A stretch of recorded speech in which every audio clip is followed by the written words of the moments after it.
Hello. तो students, हम already ये तो डिस्कस कर चुके हैं कि हमारे पास 7 क्रिस्टल सिस्टम है एंड 14 ब्रावियस लैटिस। तो लेकिन फिर भी माइंड में एक क्वेश्चन रहता है कि जो सॉलिड है उसमें कॉन्स्टिट्यूएंट पार्टिकल्स की जो पोजीशन है वो हमें समझ में आ गई, लेकिन किस तरह से वो कॉन्स्टिट्यूएंट पार्टिकल्स अरेंज्ड हैं। तो आज के लिए हमारा टॉपिक यही है, closed pack structures. Right, close pack structures क्या होते हैं? क्लोज पैकिंग का मीनिंग रहता है कि जितनी भी अवेलेबल स्पेस है उस अवेलेबल स्पेस की जो यूटिलाइजेशन है वो मैक्सिमम हो और जो उनमें वेकेंट स्पेसेस है वो कम से कम हो। So what we can say that maximum available space is occupied in a closed pack structure while we have minimum vacant spaces. Right? So this is the thing here. अब ये जो close pack structure है इसके basis पे, मतलब कि किसी solid में जो packing है वो कितनी close है, इस basis पे depend करता है कि जो solid है उसकी stability कैसी रहेगी। जितना ज़्यादा close packing उतनी ज़्यादा stability।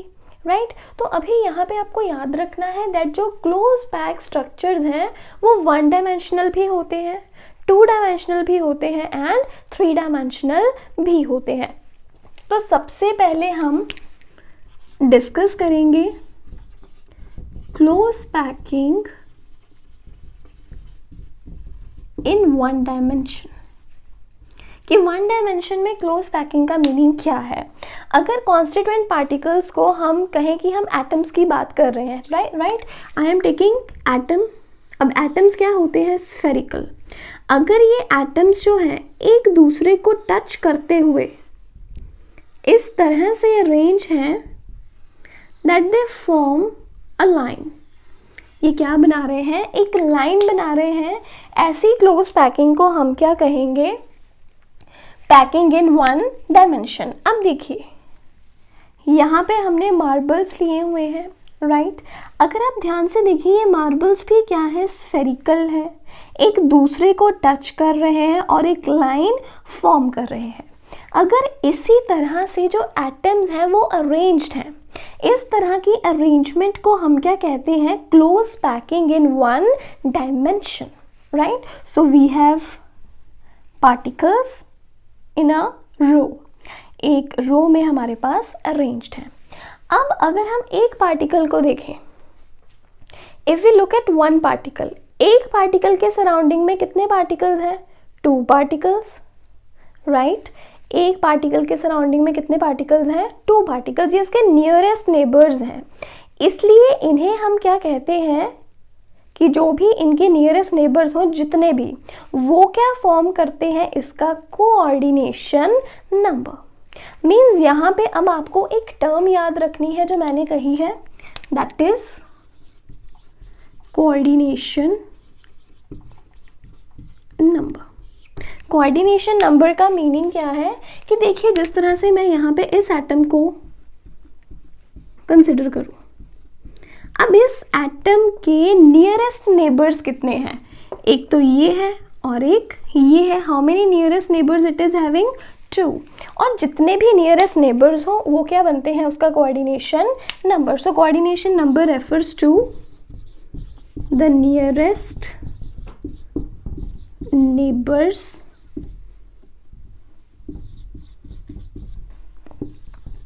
Of an atom. अब यहाँ पे नियरेस्ट नेबर्स कितने हैं? 2। तो 1 डायमेंशनल क्लोज पैकिंग में जो कोऑर्डिनेशन नंबर है, कोऑर्डिनेशन नंबर भी कितना रहेगा? 2। किसी भी एटम को कंसिडर करिए, अगर हम इसे कंसिडर करें तो ये 2 इसके नियरेस्ट नेबर हैं, अगर हम इसकी बात करें तो ये 2 नियरेस्ट नेबर्स हैं। तो जितने भी नियरेस्ट नेबर्स हैं वो क्या बनाते हैं?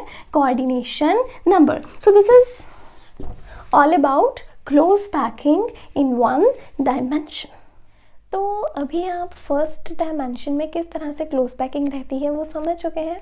तो देखिए यहाँ अभी हमारे पास क्या है, देखिए ये हमारे पास, अगर मैं आपको कहूँ कि मेरे पास ये 3 लेयर्स हैं जिसमें मैं आपको एटम्स शो कर रही हूँ in the form of marbles, कह लीजिए स्फेरिकल है यहाँ पे। अब देखिए ये भी 1 डायमेंशन में है, ये भी 1 डायमेंशन में है, ये भी 1 डायमेंशन में है। क्यों? क्योंकि ये एक दूसरे के साथ अटैच्ड है और एक लाइन फॉर्म कर रहे हैं। लेकिन अगर इनकी अरेंजमेंट जो है थोड़ी स्पेसिफिक कर दी जाए, अब हम इसे वन डायमेंशन क्यों कह रहे हैं, क्योंकि इनके पास सिर्फ और सिर्फ लेंथ है, राइट लेकिन अगर इनकी अरेंजमेंट को हम थोड़ा सा चेंज कर दें, लाइक इफ आई से कि देखिए ये मेरे पास एक लेयर है, आई am having this layer, atoms है इसमें, अगर इस एटम के बिल्कुल एग्जैक्टली पीछे एक और लेयर हम लोग लगा दें, अब देखिए लेयर के पीछे एक और लेयर आ गई, एटम उसके पीछे एक और एटम। अब यही जो थर्ड हमारे पास वन डायमेंशन है, अगर इसको भी मैं पीछे इसके स्टैक कर दूं, देखिए एटम्स बिल्कुल एक दूसरे के बाद आ रहे हैं, राइट। अब इस फॉर्म में अब देखिए लेंथ भी है एंड ब्रेथ भी है। अब इस टाइम पे ये जो पूरा स्ट्रक्चर है ये हमारे लिए क्या हो गया, अ टू डायमेंशनल स्ट्रक्चर। अब देखिए ये जो मेरे पास लेयर है, अगर मैं इसे नाम दे दूं A, if I call this layer as A, अब देखिए जो दूसरी लेयर है बिल्कुल पहली लेयर से आइडेंटिकल है, जहाँ पे इसका एटम है वहीं इसका भी एटम है, राइट तो ये जो सेकेंड लेयर है क्योंकि ये पहली के आइडेंटिकल है तो इसे भी हम क्या कहेंगे, A layer. Similar is the case with the third layer, ये भी बिल्कुल फर्स्ट एंड सेकेंड लेयर के आइडेंटिकल है, तो ये जो थर्ड लेयर है इसे भी हम क्या नाम दे देंगे, A। तो क्योंकि तीनों को हमने A नाम दिया है इसलिए ये जो पूरी अरेंजमेंट है इसे हम क्या कहेंगे, A अरेंजमेंट, राइट। अभी आप देखिए ये जो centre, I am just showing you this atom, इस एटम के नियरेस्ट नेबर देखिए कितने हैं, 1 2 3 4, इसके 4 नियरेस्ट नेबर्स हैं, राइट 4 नियरेस्ट नेबर्स हैं तो इसका कोऑर्डिनेशन नंबर कितना हो जाएगा, 4। और इसे क्या कहते हैं हम, square close packing, this is called as square close packing. अब आप एक और चीज अज्यूम करिए कि जैसे ये लेयर है हमारे पास द फर्स्ट वन, अगर फर्स्ट लेयर के एटम्स के बिल्कुल ऊपर एक और लेयर लगा दी जाए, सिमिलर लेयर लगा दी जाए सेकंड एटम्स के ऊपर, then to the third layer, करते करते हमारे पास एक पूरा क्यूब का स्ट्रक्चर रेडी हो जाएगा, राइट। सो अब इसमें देखिए क्या है, इसके पास लेंथ भी है, इसके पास ब्रेथ भी है and it is also having some height.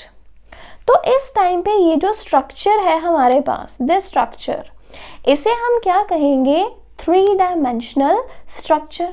आप क्लियरली यहाँ पे देख सकते हैं, आई एम हैविंग वन लेयर, यहाँ पे एक लेयर है एटम्स की, राइट इस लेयर के ऊपर सेकेंड लेयर और है, बिल्कुल complete second layer, and then we are having a complete third layer, right layers above the layer है। अगर आप इसके बीच में से देखने की कोशिश करें, यहाँ पे आपको वॉइड्स दिखाई देंगी, वॉइड्स मतलब जो वेकेंट स्पेसेस हैं, आपको यहाँ पे वेकेंट स्पेसेस दिखाई देंगी, टेक अ क्लोजर लुक, देखिए ध्यान से, यहाँ पे आपको वेकेंट स्पेसेस दिखाई दे रही है। अभी इस टाइम पे क्या है कि atom over the other atom, atom atoms के ऊपर है, और जो वॉइड्स हैं, वॉइड्स मतलब वेकेंट स्पेसेस, जो वेकेंट स्पेसेस हैं वो एक दूसरे के ऊपर बिल्कुल ओवरलैप करें, you can see through, right. तो this is a 3 dimensional packing, this is the case here, right ये चीज आप याद रखें। अब देखिए यहाँ पे भी लेयर्स बिल्कुल सेम आ रही है ना,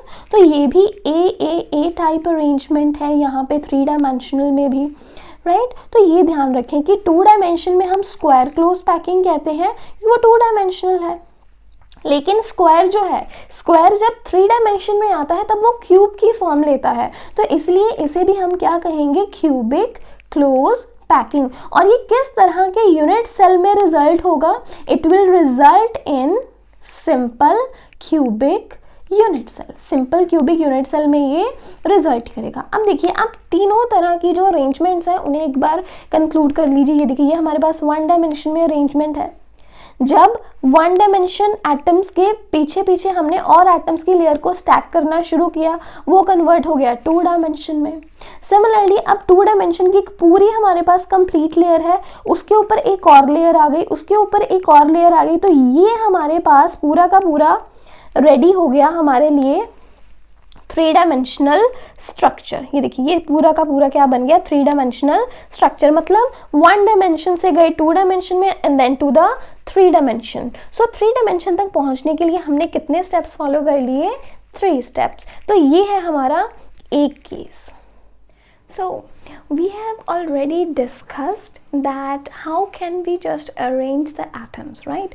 तो टू डायमेंशनल क्लोज पैकिंग में हमने क्या यहाँ पे अज्यूम किया है, if you are having this layer of atoms, इस लेयर ऑफ एटम्स के एग्जैक्टली बिलो हम लोग दूसरी लेयर लगाएंगे, then third layer and then the fourth layer. सभी लेयर्स एक दूसरे के साथ आइडेंटिकल हैं, तो हम इन्हें क्या कह सकते हैं, ये भी लेयर ए है, this layer is also a, सभी लेयर्स को हम ए लेयर्स कह सकते हैं। और इस तरह की अरेंजमेंट को हम क्या कहेंगे, ए टाइप अरेंजमेंट, राइट। अब देखिए यहाँ पे अगर हम इस एटम की बात करें, इस स्फीयर की बात करें, it is in touch with 1 2 3 and 4 more spheres और 4 स्फीयर्स हैं इसमें, तो इसलिए इसका कोऑर्डिनेशन नंबर कितना है, 4, और इसे हम क्या कहते हैं, स्क्वायर क्लोज पैकिंग, राइट। ये तो है टू डायमेंशंस में। जब टू डायमेंशंस के बाद हम इसकी फर्दर इसमें स्टैकिंग शुरू करते हैं, यहाँ पे एटम्स को अरेंज करना शुरू करते हैं, लाइक ये पूरा बेस हमारे पास बन गया, राइट। अब इसी एटम के ऊपर दूसरा atom, then the third atom and then the fourth atom, तो करते करते करते ये एक सिंपल से क्यूब की फॉर्म ले लेगा, राइट, लाइक दिस वन। सो यहाँ पे हमारे पास क्या आ गया, सिंपल क्यूबिक पैकिंग होगी, क्योंकि ये स्क्वायर है यहाँ पे टू डायमेंशन में, जब ये थ्री डायमेंशनल हो जाएगा तब हम इसे क्यूब कहते हैं, और ये पूरी पैकिंग हमारे पास क्या है, simple cubic packing, right. Simple cube है यहाँ पे, सिंपल क्यूबिक पैकिंग होने के कारण जो यूनिट सेल यहाँ बनेगा, that's going to be the primitive unit cell, simple unit cell बनेगा, right, simple unit cell is there. अब अगर हम बात करें सिंपल क्यूबिक लैटिस की, सिंपल क्यूबिक लैटिस में मैंने आपको एग्जांपल क्या दी थी, सोडियम क्लोराइड NaCl, उसमें मैंने आपको बताया कि हर एक जो Na पॉजिटिव आयन है उसके सराउंडिंग में कितने Cl नेगेटिव रहते हैं, 6, और जो हर एक Cl नेगेटिव आयन है उसके सराउंडिंग में कितने Na पॉजिटिव रहते हैं, 6। तो इस तरह से हम क्या कहते हैं कि जो सिंपल क्यूबिक लैटिस है उसका कोऑर्डिनेशन नंबर कितना रहता है, 6। Now why so. अब देखिए यहाँ पे अगर हम इस एटम की बात करें, we are taking this sphere, अब ये अपने ही प्लेन में, इन इट्स ओन प्लेन, अपने ही प्लेन में ये 4 एटम्स के साथ इन टच है, राइट। तो बाकी यहाँ पे फोर्थ एंड ये 4 एटम्स हो गए, 1 2 3 एंड 4, यहाँ पे 5th एंड 6th एटम किस तरीके से है। अब देखिए यहाँ पे 4 atoms in its own plane, right, 5th atom इसे टच करता है from the front and similarly एक एटम रहता है फ्रॉम द बैक। तो टोटल यहाँ पे इसके इन टच एटम्स कितने हो गए, 6, तो इसलिए इसका कोऑर्डिनेशन नंबर यहाँ पे क्या है, 6। तो हम यहाँ क्या कंक्लूड करते हैं, दैट अगर हमारे पास वन डायमेंशन में अलाइनमेंट है पूरे स्फीयर्स की, राइट, तो इसी अलाइनमेंट को फर्दर एक्सटेंड करते हुए हमारे पास क्या बन जाता है, what we have, the two dimensional structure. First उसी में फर्दर एक्सटेंड करते हुए हमारे पास क्या बन जाता है, टू डायमेंशनल। जब हम टू डायमेंशनल को फर्दर एक्सटेंड करना शुरू करते हैं, when we start to extend the two dimensional को एक्सटेंड करते करते हमारे पास क्या बनना शुरू हो जाता है, the three dimensional structure. So this is the thing here, that how do we arrange these spheres, right? तो ये है हमारे पास एक पॉसिबल केस यहाँ हमने डिस्कस किया है for the two dimensional view. अब टू डायमेंशनल व्यू में हमारे पास सेकेंड पॉसिबिलिटी क्या हो सकती है, देखिए ये हमारे पास एटम्स हैं, right, this is the first case. अब यहाँ पे हमने एटम के एग्जैक्टली बिलो, यहाँ पे एटम है, इसके बिल्कुल नीचे दूसरे एटम को अरेंज किया है, देन उसके नीचे है बिल्कुल, मतलब वॉइड्स पे ओवरलैप कर रही हैं और जो एटम्स है वो एटम्स पे ओवरलैप कर रहे हैं अच्छे से। ये तो हो गया इसका फर्स्ट केस, लेकिन इसकी एक और पॉसिबिलिटी है, यहाँ पे एक और केस बन सकता है अरेंजमेंट का, और वो क्या है हमारे पास, देखिए यहाँ पे हमारे पास एटम्स हैं। अब देखिए इन एटम्स के यहाँ पे डिप्रेशंस आपको दिखाई देंगे, these are the depressions for these atoms, you can clearly see. देखिए यहाँ पे जो गैप है इन्हें हम क्या कहते हैं, ये इनके डिप्रेशंस हैं। अब इन्हें एग्जैक्टली नीचे ओवरलैप करें, नीचे बिल्कुल अरेंज किया जाए, हो हम ये भी कर सकते हैं कि जो एटम्स हैं उन्हें कहाँ अरेंज किया जाए, इन डिप्रेशंस में अरेंज कर दें अगर हम लोग, ये भी एक पॉसिबिलिटी हमारे पास रह सकती है, राइट। तो इसका एक पहले आप प्रॉपर, मैं आपको यहाँ पे इसका एक 3D व्यू आपको दिखाती हूँ जिससे आपको अंडरस्टैंडिंग और ज़्यादा क्लियर हो जाएगी, right. So let's have a look. So here we have second possible case for the 2-डायमेंशनल अरेंजमेंट। फर्स्ट केस में हमने क्या डिस्कस किया था, दैट जो सेकेंड लेयर के एटम्स हैं, the atoms in the second layer just lie below the first layer, कि मतलब फर्स्ट लेयर का एटम है उसके एग्जैक्टली बिलो है सेकेंड लेयर के एटम, सेकेंड लेयर के एग्जैक्टली बिलो है थर्ड लेयर के atoms, but in the second case we have something different. अब यहाँ पे क्या है, देखिए यहाँ पे हमें लेयर दिखाई दे रही है, फर्स्ट लेयर है यहाँ पे एटम्स की। अब आप देख सकते हैं इन एटम्स के डिप्रेशंस हैं, जैसे ये देखिए ये डिप्रेशंस हैं यहाँ पे, राइट, ऐसे ही डिप्रेशंस यहाँ भी है। सो इन डिप्रेशंस में, ये जो डिप्रेशंस हैं इन डिप्रेशंस में फिल कर दिए गए हैं atoms of the second layer, और जो सेकेंड लेयर के डिप्रेशंस आएंगे उन डिप्रेशंस में आ गए हैं atoms for the third layer, and similar here in the fourth layer. अब देखिए ये देखने से ही क्लियर है हमें दैट जो फर्स्ट लेयर के एटम्स हैं वो आइडेंटिकल हैं विद द थर्ड लेयर। देखिए यहाँ पे फर्स्ट का atom exactly below third layer का atom, right, this is the thing here. अब सिमिलर है यहाँ सेकेंड एंड फोर्थ लेयर में, देखिए सेकेंड लेयर का atom exactly fourth layer, right. So what we can say कि जो फर्स्ट लेयर है वो आइडेंटिकल है थर्ड लेयर के साथ, और जो सेकेंड है it is identical with the fourth layer, right. अगर हम फर्स्ट लेयर को कहते हैं A layer, then we will call the second layer as the B layer. Again third जो लेयर है उसे हम कहेंगे A layer, and the fourth layer will be called as B layer. इस तरह से ये जो पूरी अरेंजमेंट है इसका नाम क्या आ जाएगा, ए बी टाइप अरेंजमेंट। ये जो पूरी अरेंजमेंट है हो गई A B type arrangement, right. What next we have, अब देखिए यहाँ पे अगर हम इस स्फीयर की बात करें, अब इस स्फीयर के नियरेस्ट नेबर्स कितने हैं, 1 2 3 4 5 एंड 6 नेबर्स हैं, और मिलके क्या बना रहे हैं, ये हेक्सागन बना रहे हैं। इसलिए ये जो अरेंजमेंट है, ये जो पैकिंग है, इसे हम कहते हैं हेक्सागनल 2-डायमेंशनल पैकिंग, कि मतलब ये 2 डायमेंशन में हेक्सागनल पैकिंग है, राइट। और यहाँ पे कोऑर्डिनेशन नंबर कितना रहेगा, 6, क्योंकि यहाँ पे इस एटम के नियरेस्ट नेबर्स कितने हैं, 6। अगर हम इस एटम की बात करें तो यहाँ पे भी 6 इसके नियरेस्ट नेबर्स हैं, इसके भी 6 नियरेस्ट नेबर्स हैं। तो पूरे के पूरे जो हमारे पास स्ट्रक्चर चलेगा उसमें हम जो किसी भी एटम की बात करेंगे, जो स्फीयर देखेंगे, उसके नियरेस्ट नेबर्स 6 रहेंगे, तो कोऑर्डिनेशन नंबर भी रहेगा 6। अब देखिए इस पूरे स्ट्रक्चर में लेंथ होने के कारण, ब्रेड्थ होने के कारण इसे कहा जाता है 2-डायमेंशनल। अगर इसमें हाइट भी आ जाए, अगर हाइट इसमें आ जाए तो ये 3-डायमेंशनल कहलाया जाएगा, राइट। अब हाइट कैसे आएगी, जब इसमें फर्दर, अब देखिए ये एक लेयर है ना, अब एक लेयर है एटम्स की, जब सेकेंड लेयर आ जाएगी एटम्स की, थर्ड लेयर ऑफ एटम्स आ जाएगी, धीरे धीरे हाइट गेन करना शुरू करेगा, क्योंकि इसमें हाइट भी आ जाएगी, फिर ये किस में कन्वर्ट हो जाएगा, 3-डायमेंशनल स्ट्रक्चर में। अब देखिए यहाँ पे हम सेकेंड लेयर किस तरह से अरेंज कर सकते हैं। अब यहाँ देखिए आपको यहाँ ट्रायंगुलर वेकेंट स्पेसेस दिखाई देंगी। हमें पता है कि वेकेंट स्पेस को हम क्या कहते हैं, वॉइड। तो हम कह सकते हैं यहाँ ट्रायंगुलर वॉइड्स हैं। अब देखिए यहाँ ट्रायंगल है जिसका किसी में फेस अपवर्ड है, कहीं पे यहाँ पे ये इन्वर्टेड है, राइट। देखिए ये जो पहली लेयर है यहाँ पे सभी ट्रायंगल्स का जो ये है इस तरह से बना हुआ है वॉइड। अब इस केस में अगर हम इस ट्रायंगल और इस ट्रायंगुलर वॉइड इन दोनों को कंपेयर करें तो देखिए शेप में फ़र्क है ना, ये इन्वर्टेड है, इन्वर्शन है यहाँ पे। अब देखिए जब भी हम फिलिंग करेंगे, जब हम सेकेंड लेयर लगाएंगे, सेकेंड लेयर लगाते वक्त ये चीज़ ध्यान में रखनी है, या तो आप इस तरह की वॉइड्स को कवर करें। देखिए ये वॉइड्स हैं, this void and this one, ये सभी एक जैसी हैं, एक जैसी वॉइड्स कवर करें।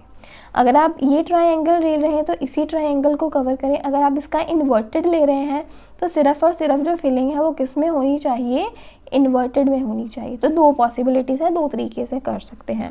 हम मान लेते हैं कि हम यहाँ ये जो इन्वर्टेड है, यहाँ पे इस ट्रायंगल का जो इन्वर्टेड है यहाँ पे फिलिंग करनी स्टार्ट करते हैं। So let's start the filling, और we can say applying the second layer. Second layer लगाते जाएंगे। We are taking the marbles because they are spherical हैं ये। देखिए अपने आप देखिए ये वहाँ पे जाके, अब देखिए अगर मैं इस मार्बल के ऊपर मार्बल को अरेंज करने की कोशिश करूँ, इट्स अनस्टेबल, राइट। ये अपने आप वॉइड में जाएगा। तो ये चीज़ है, ये जो हेक्सागोनल क्लोज पैकिंग है ये स्क्वायर पैकिंग से कहीं ज़्यादा एफिशिएंट है। एफिशिएंट होने का कारण क्या है यहाँ पे कि जो स्क्वायर क्लोज पैकिंग है उसमें जो वेकेंट स्पेसेस हैं बहुत ज़्यादा हैं, लेकिन हेक्सागोनल क्लोज पैकिंग में जो स्पेसेस हैं, वेकेंट स्पेसेस कंपैरेटिवली कम हैं, इसलिए ये जो पैकिंग है ये स्क्वायर पैकिंग से ज़्यादा स्टेबल है। इट हैज़ मोर स्टेबिलिटी क्योंकि इसमें पैकिंग ज़्यादा क्लोज है। हमने पढ़ा है ना, जितनी क्लोज पैकिंग होगी उतनी स्टेबिलिटी। सो जितनी लेस स्पेस हो, जितनी पैकिंग अच्छे से हो, उतनी स्टेबिलिटी ज़्यादा रहती है। तो अब देखिए जब भी हमने फर्दर सेकेंड लेयर लगा दी, now it is gaining some height gain कर रहा है, तो it is being converted into 3 dimensional structure. अब देखिए अभी हमने यहाँ पे स्फीयर्स को फिल कर दिया, फिल करने के बाद भी हमें यहाँ पे वॉइड्स दिखाई दे रही हैं, right. You may C those elongated voids, आपको वो इलोंगेटेड वॉइड्स भी दिखाई दे सकती हैं, राइट। अब ये जो वॉइड्स आपको दिखाई दे रही हैं, दो इलोंगेटेड वन, वो पिछले में हमने देखा था ना प्योरली ट्रायंगुलर थी। अब जहाँ पे ये जो इलोंगेटेड वॉइड्स हैं these are the octahedral voids. So what's the case here, अभी मैं आपको एक्सप्लेन करती हूँ। देखिए क्या है यहाँ पे, जब भी हमने पिछला केस यहाँ पे अभी हमने डिस्कस किया कि देखिए यहाँ पे जब हमारे पास एटम्स हैं, we are having the spheres, उनके बीच में ट्रायंगुलर वॉइड रहती है, राइट। जब इस ट्रायंगुलर वॉइड को हम कवर करते हैं या उसकी ये जो वॉइड है, वेकेंट स्पेस है, उसमें एक एटम आके फिल हो जाता है, right. An atom is arranging itself. इस टाइम पे अगर हम इस पूरे स्ट्रक्चर को देखें, देखिए 3 डायमेंशनल स्ट्रक्चर है ना, it is forming a tetrahedron, ये टेट्राहेड्रॉन बना रहा है, राइट। तो इसलिए ये जो वॉइड है, ऐसी वॉइड्स को हम क्या कहते हैं, tetrahedral voids. We call them as tetrahedral voids, right. अभी मैंने आपको कहा कि ये जो अभी आपको इलोंगेटेड वॉइड्स दिखाई दे रही हैं, these are the octahedral voids. ये ऑक्टाहेड्रल वॉइड्स कैसे बनती हैं, अब देखिए ये हमारे पास अरेंजमेंट है द ट्रायंगुलर वन, राइट। ऐसे ही हमारे पास एक और अरेंजमेंट हो अगर, देखिए दोनों में पहले तो डिफरेंस स्पॉट कीजिए कि क्या चीज़ है यहाँ पे, डिफरेंस क्या है। देखिए 3 एटम्स इसमें है, 3 इसमें है, दोनों में 3 स्फीयर्स हैं। फ़र्क क्या है कि देखिए इनकी अरेंजमेंट किस तरह से है, 2 atoms 1 atom and then we are having the 2 atoms, right. अभी देखिए यहाँ पे जो ट्रायंगुलर स्पेस है इसके ऊपर अगर तो आकर एक स्फीयर लग जाए, now it is in the form of tetrahedron. ऐसी वॉइड को कहते हैं टेट्राहेड्रल वॉइड। लेकिन इस ट्रायंगुलर वॉइड को, अगर ये ट्रायंगल, ये जो ट्रायंगुलर वॉइड है, this is also void, this is a void, we are having a pair, we are having 3 spheres each, अगर ये ओवरलैप करे इस स्ट्रक्चर पे, राइट, इट इज ओवरलैपिंग। अब देखिए आपको नीचे से वाइट पेपर तो अभी भी दिखाई दे रहा है, right, means there is some white, triangle नहीं है, थोड़ी सी इलोंगेटेड है, ये देखिए इलोंगेटेड है, right. So this is the thing here, ऐसी वॉइड, ये देखिए ऐसी वॉइड को हम क्या कहते हैं, ऑक्टाहेड्रल वॉइड। अब ऐसा क्यों है, अब देखिए ये जो 3D स्ट्रक्चर है हमारे पास, the 3D structure we are having here, ये जो 3D स्ट्रक्चर है इट इज ऑक्टाहेड्रॉन, ऑक्टाहेड्रॉन है, देखिए अब वॉइड ज़्यादा क्लियर है, right. So this octahedron, it is in the shape of octahedron, देखिए ये रहा, इसकी शेप के कारण इसे ऑक्टाहेड्रल वॉइड कहा जाता है। देखिए स्पेस तो अभी भी बची हुई है, खाली स्पेस तो अभी भी दिख रही है। So this is the octahedral void. तो 2 तरह की वॉइड्स रहती हैं हमारे पास, हमेशा याद रखिए, the tetrahedral void and the octahedral void, tetrahedral and octahedral. तो ये 2 तरह की वॉइड्स रहती हैं। बच्चे इनमें जनरली कंफ्यूज रहते हैं, आपने नहीं होना है, आपके सामने बिल्कुल क्लियर है। अगर वॉइड्स ऑक्टाहेड्रॉन बनाए then we call them as octahedral voids, right. अगर ये बनाए टेट्राहेड्रॉन इस तरीके से then it is called as tetrahedral void. ये केस क्लियर है। अभी आपके पास देखिए ये हमने सेकेंड लेयर लगा दी, सेकेंड लेयर लगाने पे भी हमारे पास देखिए ये हेक्सागन बन रहा है, एटम है इसके सराउंडिंग में और कितने एटम्स हैं, 6 more, right. It is also forming a hexagon, hexagon बना रहा है अभी भी। अब देखिए क्या है हमारे पास, जब हम थर्ड लेयर लगाएंगे, थर्ड लेयर लगाने पे क्या रहता है कि again you are having 2 choices. अब देखिए आपके पास टेट्राहेड्रल वॉइड है, you are having the octahedral void. अब आप किस तरह की वॉइड को फिल कर रहे हैं first, whether you are filling the tetrahedral voids और you are filling the octahedral voids only, उस पर डिपेंड करेगा कि आपके पास किस तरह के स्ट्रक्चर्स मिलेंगे क्लोज पैकिंग में, whether you get the HCP structure, hexagonal close packing structure, और you get the cubic close packing structure that is CCP। It all depends कि आप किस तरह के फिलिंग्स कर रहे हैं थर्ड लेयर में, right. What kind of fillings are you having in the third layer. तो ये अभी आपके माइंड में बिल्कुल क्लियर होगा कि टेट्राहेड्रल जो ऑक्टाहेड्रल वॉइड्स हम किन्हें कहते हैं। अब इसका जो फर्दर केस है HCP का एंड CCP का, ये मैं आपको फर्दर एक्सप्लेन करती हूँ बोर्ड पे।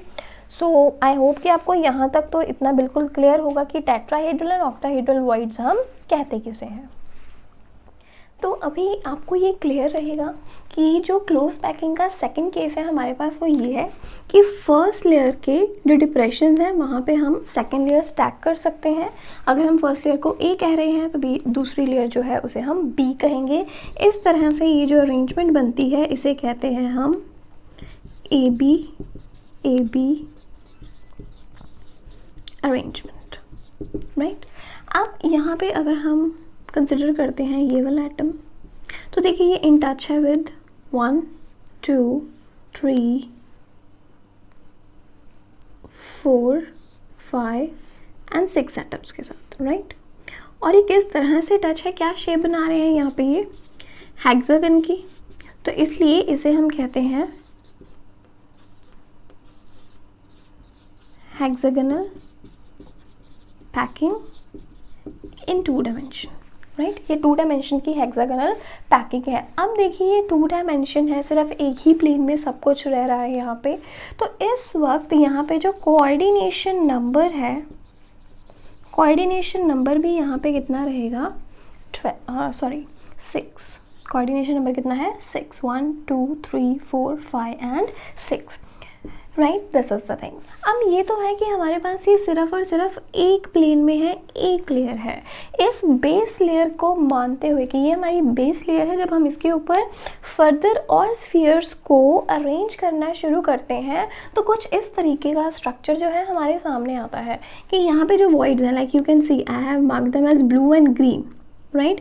अब इनमें फ़र्क क्या है कि इनके एपाइसिस जो है अपवर्ड है या फिर डाउनवर्ड है, राइट। दीज आर ट्रायंगुलर, लेकिन इनके जो एपाइसिस हैं वो ऑपोजिट डायरेक्शन में है। तो हम कौन सी वॉइड कवर कर रहे हैं, लाइक यहाँ पे अभी हम ये ग्रीन वाली वॉइड को कवर कर रहे हैं, तो यहाँ पे ये पूरी अरेंजमेंट रहेगी रेड में शो की हुई है, राइट। सो इस तरीके से करते हुए 3 डायमेंशन में हमारे पास 2 तरह की वॉइड्स आती हैं, tetrahedral voids and octahedral voids. Tetrahedral voids क्या है, this is a vacant space among 4 spheres, मतलब I am having these 3 spheres, जब इसके ऊपर एक और स्फीयर आ जाएगा ये टेट्राहेड्रॉन बनाएगा, और इस तरीके से इस वॉइड को हम क्या कहेंगे, tetrahedral void. Then octahedral void क्या है, it is formed by 2 equilateral triangles with apices in opposite direction, means कि ये हमारे पास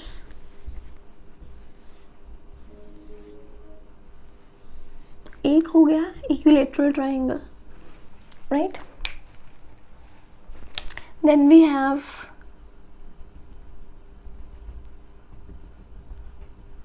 this,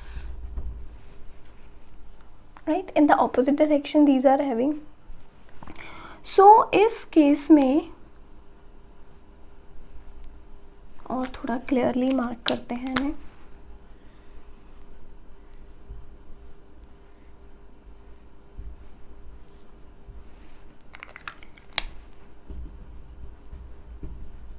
इस केस में जो हमें वॉइड्स मिलती हैं वो क्या रहती हैं, ऑक्टाहीड्रल वॉइड्स।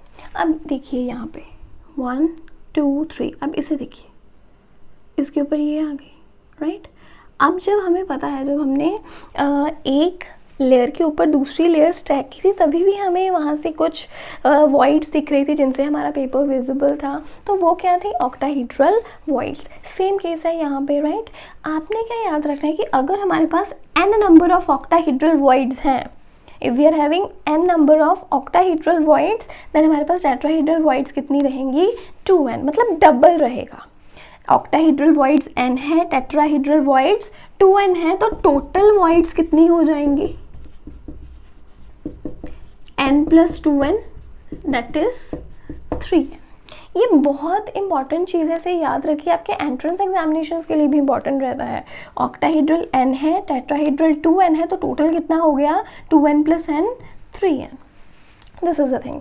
अब देखिए, जब हम एटम्स की थर्ड लेयरिंग करते हैं, लाइक हमने फर्स्ट लेयर लगा दी, सेकेंड लेयर लगा दी, थर्ड लेयर पे हमारे पास 2 चॉइसेस हैं, एक कि हम टेट्राहेड्रल वॉइड्स को कवर करते चलें, या फिर हम कवरेज दें किन्हें, ऑक्टाहेड्रल वॉइड्स को। अगर तो हम टेट्राहेड्रल वॉइड्स कवर करते चलते हैं, उस टाइम पे जो हमें अरेंजमेंट मिलेंगी उसे कहते हैं HCP अरेंजमेंट और the hexagonal close packing arrangement. ऐसी अरेंजमेंट कवर करते हैं हमारे पास जिंक एंड मैग्नीशियम जैसे एलिमेंट्स, राइट, और इनका कोऑर्डिनेशन नंबर है 12। अब ऐसा क्यों है, देखिए, जब हमने सेकेंड लेयर अप्लाई की थी, सेकेंड लेयर अप्लाई करने के बाद भी हमारे पास हेक्सागन बना था, राइट। सो हेक्सागन है, मतलब ये जो रेड एटम है यहाँ पे हमारे पास रेड में, ये जो एटम है it is in touch with 6 other atoms in the same plane. इसके अलावा जब इसके ऊपर और एटम्स की लेयरिंग की जाएगी, right, it is having further more atoms. अब इस टाइम पे ये जो एटम है the red one, it is in touch with 3 more atoms, right. 6 + 3 कितने हो गए, 9। ये तो अभी इसे टच कर रहे हैं फ्रॉम द फ्रंट। ऐसे ही एटम्स है जो कि इसे बैक से भी टच करते हैं, बैक से भी टच करते चलते हैं, मतलब 6 एटम्स हैं, कह लो कि अपवर्ड भी रहेंगे, बिलो भी रहेंगे, राइट। तो ये जो मिडल वाला हमारे पास स्फीयर है, it is in touch with 6 atoms in its own plane, 3 atoms above the plane, 3 atoms below the plane. तो ऑल इन ऑल ये कितने एटम्स के साथ इन टच हो गया, विद दोज 12 एटम्स। तो ये चीज़ हो गई, यहाँ पे कोऑर्डिनेशन नंबर कितना है, 12। अगर हम कवरेज देते हैं ऑक्टाहीड्रल वॉइड्स को, ऑक्टाहीड्रल वॉइड्स को कवर करने पे हमारे पास FCC क्लोज्ड पैकिंग आएगी। हमारे पास कौन सी पैकिंग आएगी, FCC क्लोज्ड पैकिंग। अब ये जो FCC क्लोज पैकिंग है ये हमारे लिए देते हैं, गोल्ड हो गया, निकल है, कॉपर, आयरन जैसे एलिमेंट्स हैं, ऐसी पैकिंग देते हैं। FCC में भी हमेशा जो कोऑर्डिनेशन नंबर है वो क्या रहता है, 12 रहता है। So that's all about for the packing structures. Packing structures में यही है। सो आई होप आप सभी को समझ आया होगा अच्छे से। So thank you for watching.